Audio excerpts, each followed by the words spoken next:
Hi friends, ఇది మీ జీవిన్స్ job updates పత్రికలో వచ్చిన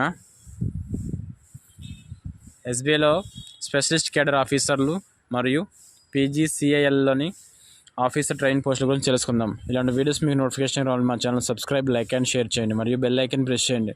ఈరోజు నోటిఫికేషన్లోని ఎస్బీఐలోని స్పెషలిస్ట్ కేడర్ ఆఫీసర్లు, దేశంలోని అతిపెద్ద ప్రభుత్వ రంగ bank state bank of India SBI ఒప్పంద ప్రతిపాదికన 25 స్పెషలిస్ట్ కేడర్ ఆఫీసర్ల ఖాళీ భర్తీ దరఖాస్తులను కోరుతుంది. హెడ్ దాంట్లోని product investment research 1, zonal head 4, regional head 10, relationship manager team lead 9, central research team అందులోని ప్రొడక్ట్ లీడ్ 1. అర్హతలు: పోస్ట్ను అనుసరించి సంబంధిత విభాగంలోని డిగ్రీ, పీజీతో పాటు ఉద్యోగ అనుభవం. వయసు: 1 ఆగస్టు 2020 నాటికి రిలేషన్షిప్ మేనేజర్ టీమ్ లీడ్కు 28 నుంచి 42 ఏళ్ళు, సెంట్రల్ రీసెర్చ్ టీమ్కు 30 నుంచి 45 ఏళ్ళు, ఇతర పోస్టులకు 35 నుంచి 50 ఏళ్ళ మధ్య ఉండాలి. దరఖాస్తు రుసుము 750. ఎస్సీ ఎస్టీ దివ్యాంగులకు ఫీజు మినహాయించి ఉంటుంది. ఎంపిక: మెరిట్ లిస్ట్, దరఖాస్తు షార్ట్ లిస్టింగ్, ఇంటర్వ్యూ ఆధారంగా. Job location: Mumbai, Chennai, Kolkata. Online దరఖాస్తుల చివరి తేదీ 17 డిసెంబర్ 2024. మరిన్ని వివరాలకు వెబ్సైట్ చూడగలరు.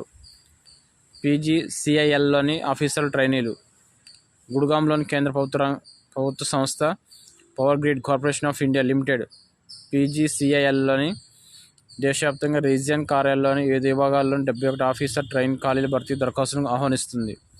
విభాగాలు: environment management, social management, HR, PR. అర్హత: కనీసం 60% మార్కులతో సంబంధిత విభాగంలోని full time diploma, degree, MBA, PG, UG, NET 2024 score తప్పనిసరి. వయసు: 24 డిసెంబర్ 2024 నాటికి 28 సంవత్సరాలు మించకూడదు. వేతనం: శిక్షణ సమయంలో నెలకు 40,000, శిక్షణ పూర్తి చేసుకున్నాక 50,000 నుంచి 1,60,000 వరకు ఉంటుంది. ఎంపిక: UGC NET December 2024 score, group discussion, interview, సర్టిఫికేట్ల పరిశీలన, వైద్య పరీక్షల ఆధారంగా. దరఖాస్తు రుసుము 500. ఎస్సీ ఎస్టీ దివ్యాంగులకు, ఎక్స్ సర్వీస్ మ్యాన్ అభ్యర్థులకు ఫీజు మినహాయింపు ఉంటుంది. ఆన్లైన్ దరఖాస్తు చివరి తేదీ 24 డిసెంబర్ 2024. మరిన్ని వివరాలకు వెబ్సైట్ చూడగలరు. Thank you.